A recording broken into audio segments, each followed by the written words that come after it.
찬양 감사합니다. 오늘 지난주에 이어서 하나님이 세우시는 가정 두 번째 시간입니다. 2차 세계대전이 끝나고 참 많은 사람들이 생명을 잃었습니다. 그 가운데 어쩔 수 없이 부모를 잃게 된 고아들이 많이 나오게 됐습니다. 그래서 이 아이들을 수용할 수 있는 보육시설을 많이 만들었고 그곳에서 이 아이들이 크게 되었습니다.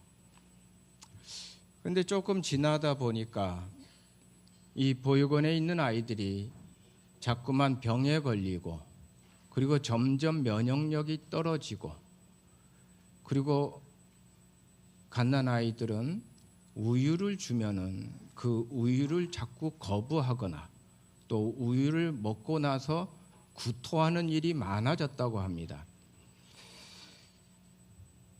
그래서 이 아이들이 먹는 음식에 무슨 문제가 있는가 하고 그 음식을 조사해 보니까 음식은 아무 문제가 없어요.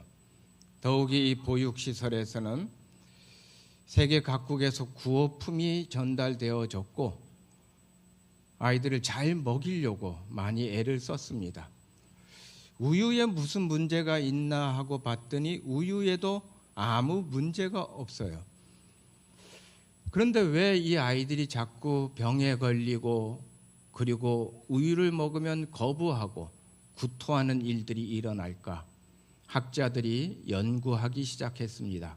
그리고 학자들이 결론을 내렸는데 그 결론은 사랑이 없는 우유 때문이었습니다. 너무나 많은 아이들에게 우유를 먹여야 했습니다. 일손이 부족하다 보니까 빨리 아이에게 우유를 먹이는 게 급했어요. 그냥 젖병을 물리고 빨리빨리 먹이고 그 다음 아이에게 먹여야 했습니다. 바로 사랑 없는 우유가 병을 일으켰고 면역력을 떨어뜨렸고 갓난 아이들이 그 우유를 거부하는 일이 일어났던 거예요. 혹시 저와 여러분의 가정이 이 사랑 없는 우유가 있지 않습니까? 먹을 건 많습니다. 누릴 건 많습니다. 하지만 아무리 먹어도 아무리 누려도 사랑이 없어서 오히려 불행해지고 있지 않느냐 하는 거예요. 미국으로 이민을 간 어떤 집사님이 쓴 글의 내용입니다. 미국으로 이민을 가서 열심히 살아야 했습니다. 너무나 바쁘게 살아야 했습니다. 세탁소를 운영했습니다. 밤낮 없이 일을 합니다. 그렇게 일을 해야 내 아이 교육시키고 내 아이 잘 먹일 수 있고 내 아이에게 좋은 것 줄 수 있다는 생각에 이 두 부부는 누구보다 열심히 일했습니다. 그런데 하루는 아이가 세탁소에 찾아왔습니다. 언제나처럼 이 부부는 우리 애가 뭔가 필요한 게 있어서 왔겠지. 돈이 떨어졌나? 용돈이 궁에서 왔나? 그리고 그 아이에게 돈을 주었습니다. 그런데도 이 아이가 가지를 않는 거예요. 지금 해야 할 일은 많은데 이 아이가 가지 않고 옆에 있으니까 거추장스럽습니다. 얘야, 아빠가 용돈 줬잖아. 그 용돈 가지고 나가서 놀든지 집에 가. 그런데 이 아이가 그 엄마 아빠를 고개를 들어 쳐다보는데 눈에 눈물이 글썽글썽합니다. 그리고 이 아이가 이렇게 말하더래요. 나는 돈 같은 거 필요 없어요. 나는 바로 엄마 아빠가 필요해요 라고 얘기하더래요. 그때 아차 싶더랍니다. 돈이 전부가 아니지. 사랑은 곧 내 마음을 주는 겁니다. 내 마음을 그곳에 두는 겁니다. 내가 마음을 줄 때 관심이 생깁니다. 사랑하는 성도 여러분, 내 남편에게 내 마음을 줄 수 있기를 바랍니다. 내 아내에게 내 마음을 줄 수 있어야 합니다. 내 자녀들에게 내 마음을 주는 겁니다. 바로 그곳에서 관심이 생기고 그곳에서 사랑의 열매가 맺혀지기 시작하는 거예요. 그래서 오늘 본문 17절에 채소를 먹으며 서로 사랑하는 것이 살진 소를 먹으며 서로 미워하는 것보다 나으니라라고 말하고 있습니다. 가정은 하나님이 제일 먼저 만드신 제도예요. 하나님이 처음 만드신 가정이 창세기 2장에 나옵니다. 가정을 만드신 목적이 있었습니다. 바로 창세기 2장 18절에 여호와 하나님이 이르시되 사람이 혼자 사는 것이 좋지 아니하니 내가 그를 위하여 돕는 배필을 지으리라. 여기서 가정이 시작되었어요. 즉 가정은 서로가 돕는 배필이 되는 겁니다. 우리가 돕는 배필, 그러니까 도우미를 연상합니다. 이 돕는 배필을 히브리어로 에제르 케네케드라고 하는 단어를 씁니다. 영어에서는 그냥 단순하게 헬퍼라고 번역을 했을 거예요. 그러나 에제르 케네케드는 단지 도와준다는 의미만을 갖고 있지 않습니다. 이 에제르 케네케드에 대해 가장 잘 표현한 성경 구절이 있는데 바로 시편 48편 1절입니다. 하나님은 우리의 피난처시요 힘이시니 환난 중에 만날 큰 도움이시라. 바로 이 도움이시라 할 때 도움을 에제르 케네케드라고 하는 단어를 씁니다. 피난처가 되어줍니다. 그리고 힘이 되어줍니다. 바로 이것이 도움이라는 거예요. 즉 돕는 배필이라는 뜻은 내 편이라는 뜻입니다. 누군가가 내 편이 있다고 생각할 때 마음에 평안이 생깁니다. 내 편이 있을 때 기쁩니다. 내 편이 있을 때 의지할 수 있습니다. 내 편이 있을 때 힘이 납니다. 사랑하는 성도 여러분, 내 가족이 돕는 배필, 내 가족이 내 편이 되는 성도들이 될 수 있기를 바랍니다. 어떤 노부부가 TV 프로그램에 출연을 했습니다. 게임을 합니다. 게임을 하는데 사회자가 할아버지에게 어떤 문제를 내면 할아버지는 그 문제를 할머니에게 설명하는 거예요. 문제가 뭐였냐면 천생연분이었습니다. 할아버지가 이 문제를 보고는 할머니에게 문제를 냅니다. 여보 임자 우리처럼 사는 거 있잖아. 우리처럼 사는 거를 뭐라 그래? 라고 할아버지가 할머니에게 물어봤어요. 그랬더니 할머니가 뭐라고 대답했냐면 왼수 그랬어요.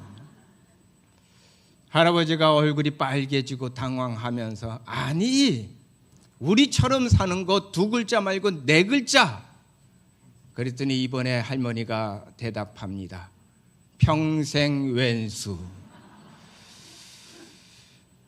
여러분 우리가 같이 사는데 평생 왼수처럼 산다면 이게 얼마나 불행한 일이에요. 우리 성도들의 가정이 평생 왼수가 아니라 서로 돕는 배필로 살 수 있기를 바랍니다. 가정 안에 내 편이 있습니다.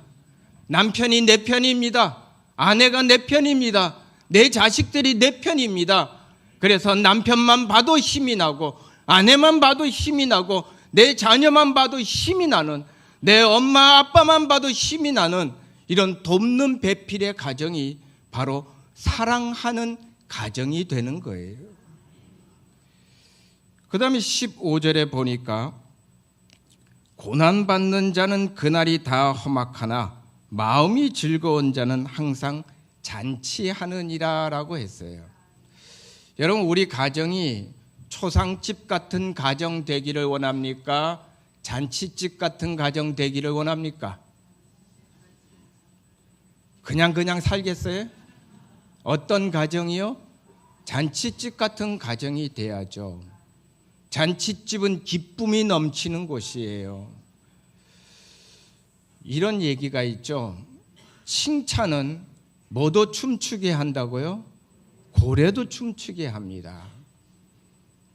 내가 내 가족을 칭찬하고 격려할 때 기쁨이 생깁니다. 마음이 잔치집이 됩니다. 춤을 추게 합니다. 원망과 불평과 질책보다는 칭찬과 격려가 많은 가정이 될 수 있기를 바랍니다. 오늘 청년주일이에요. 오늘 우리 청년들 축복합니다. 우리 젊은이들 축복합니다. 지금 우리 청년들, 우리 젊은이들이 무슨 얘기를 듣고 싶을까요? 참 막막하고 안타깝고 정말 암울하기까지 보이는 상황이지요. 그 상황에 있는 우리 자녀들, 우리 청년들에게 야, 너 왜 이것밖에 못해? 왜 이것밖에 안 돼? 질책하고 책망하기보다는 칭찬과 격려가 필요합니다. 지금 이들이 듣고 싶은 얘기가 있어요. 괜찮아. 잘하고 있어. 잘 될 거야. 할 수 있어. 하나님이 너를 붙잡고 계시단다. 하나님이 함께 하시단다. 칭찬과 격려할 때 그때 기쁨이 있고 즐거움이 있는 거예요. 우리 가정이 서로 칭찬하고 격려하는 가정이 될 수 있기를 바랍니다. 2005년에 개봉한 영화 말아톤이라고 하는 영화가 있어요. 이 영화는 한 엄마와 자폐증을 가지고 있는 한 아이에 대한 이야기입니다. 그리고 이 영화는 실제 있었던 일을 영화화한 거예요. 실제 배형진이라고 하는 한 청년의 이야기를 영화로 만든 건데 엄마 역할에 김미숙 씨가 나왔고 그 다음에 아들 역할에 조승우 씨가 나왔어요. 그 영화상의 아들 초원이는 태어나면서부터 자폐증을 가지고 태어났습니다. 산만하고 그리고 집중을 잘 못하고 그리고 지능은 5살 아이 어린이 수준에 머물러 있습니다. 그런데 이 초원이가 좋아하는 게 있어요. 그 좋아하는 게 뭐였냐면 얼룩말이었어요. 그 얼룩말만 보면 너무너무 좋아합니다. 그래서 그 얼룩말의 무늬, 어떤 아가씨가 길을 가고 있는데 얼룩무늬 치마를 입고 걸어가요. 초원이는 그냥 얼룩말이 좋아서 달려가 그 아가씨의 치마를 만져버립니다. 그러면 엄마가 또 가서 사과를 해요. 죄송합니다. 어떤 아주머니가 얼룩무늬 핸드백을 들고 가는데 초원이는 그냥 얼룩말이 좋아서 달려가 그의 핸드백을 만져버려요. 엄마는 또 죄송합니다. 근데 엄마가 보니까 이 초원이가 얼룩말을 좋아해서 달리는 걸 너무너무 좋아하는 거예요. 얼룩말처럼 열심히 달리는 것. 그래서 달리는 걸 보니까 남들보다 잘 달려요. 달릴 때만은 집중해서 달려요. 엄마는 초원이가 잘하는 것, 초원이가 좋아하는 것을 칭찬하기 시작합니다. 격려하기 시작합니다. 이 영화에 이런 대목이 나와요. 엄마가 초원이에게 우리 초원이 다리는? 하고 물어봤어요. 그랬더니 초원이가 대답합니다. 100만 불짜리 다리. 우리 초원이 몸매는?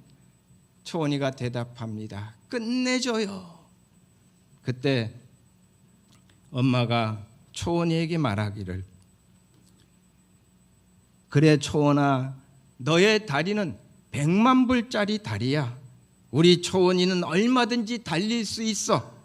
우리 초원이 몸매는 끝내주는 몸매야. 초원아, 열등감을 가질 필요가 없단다. 많은 힘들고 어려운 일이 있었지만 엄마는 끝끝내 이 초원이를 칭찬하고 격려해서 초원이가 달릴 수 있도록 도와줬어요.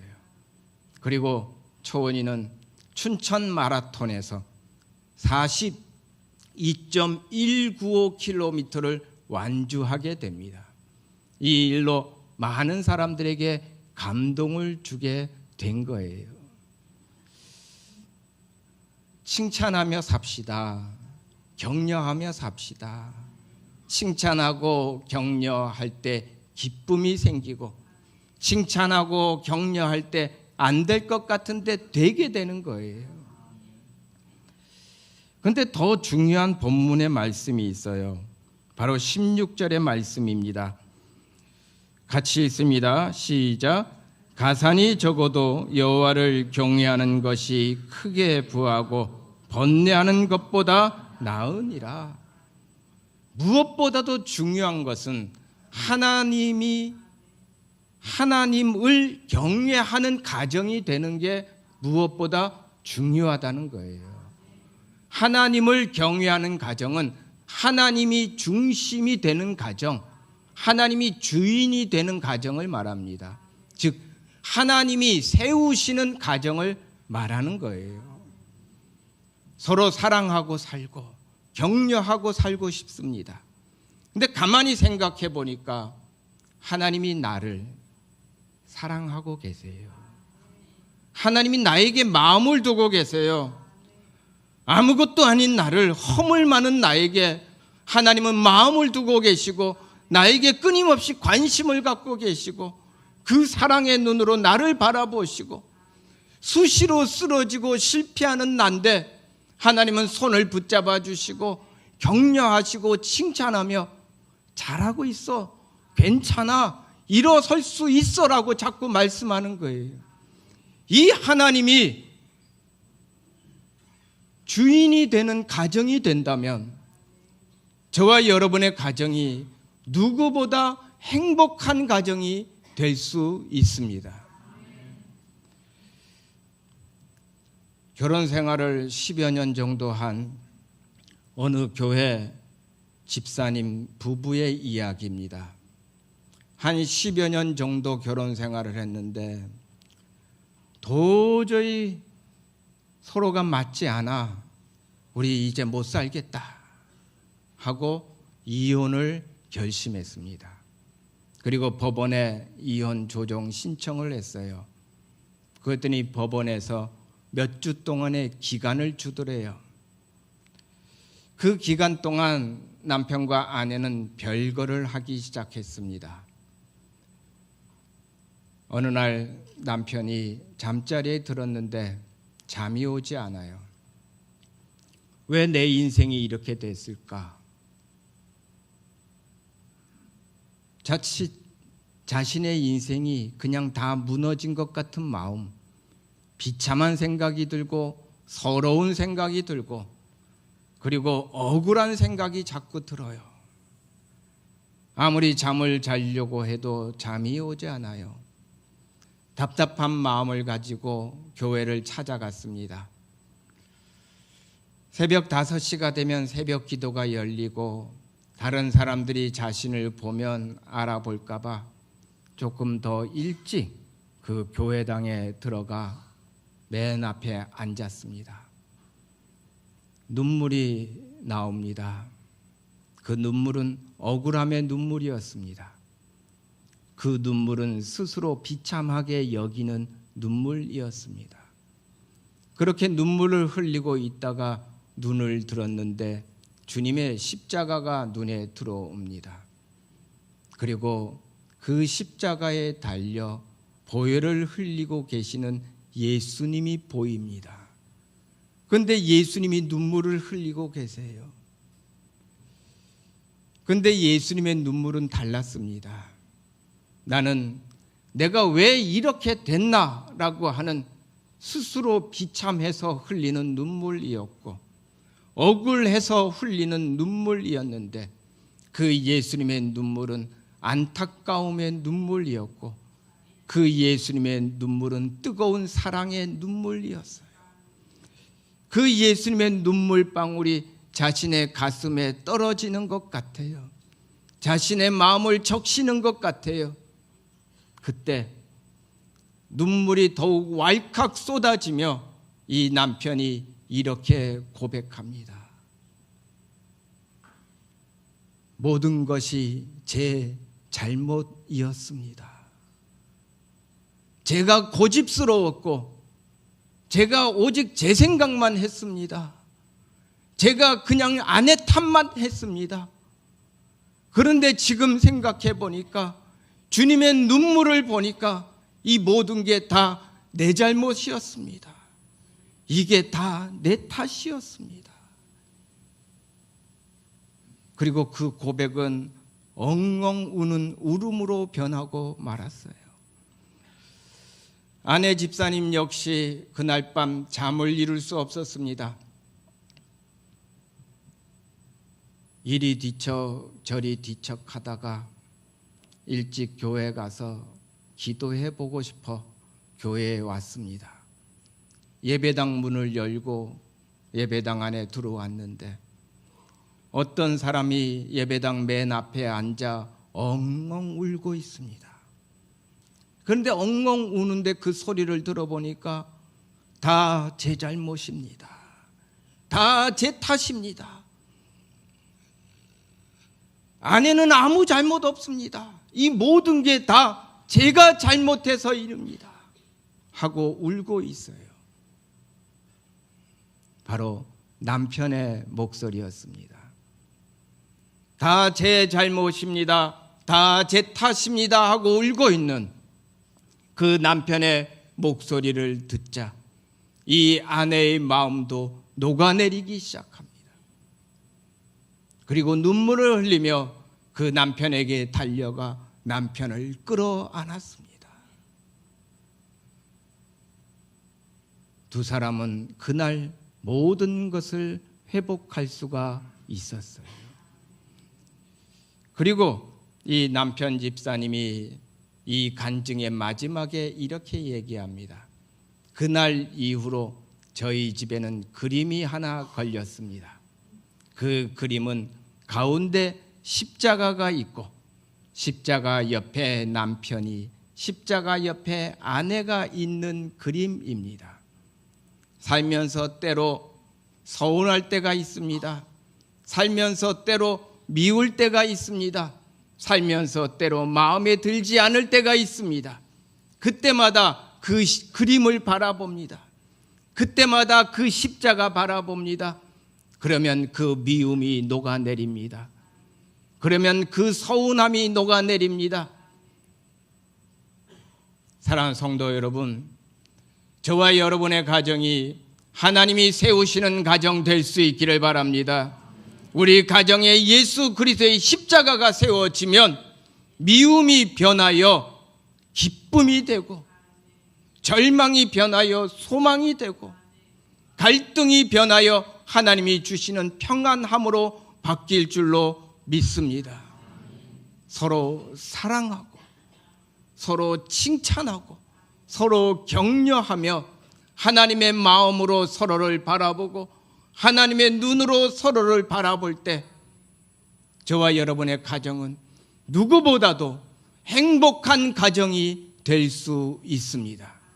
이 행복한 가정을 이루는 우리 모두가 될 수 있기를 바랍니다. 같이 기도합니다.